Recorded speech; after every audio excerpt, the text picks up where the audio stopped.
The FRS first drive shakedown after the repair. Everything seems to be working correctly.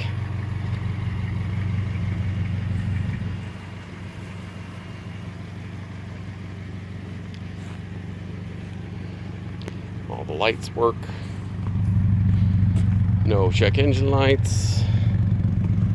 No weird clunks. Everything seems to be 100%. Just have a couple more little minor things to do.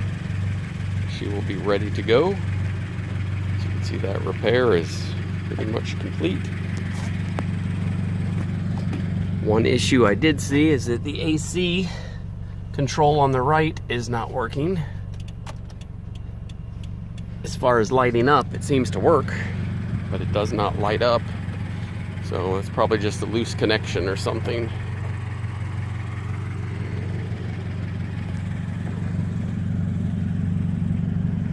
But everything looks good, drives good, brakes good. I do smell a little bit of burning oil from that front timing cover that I resealed. Whatever it was leaking before, I'm sure is burning off. But other than that,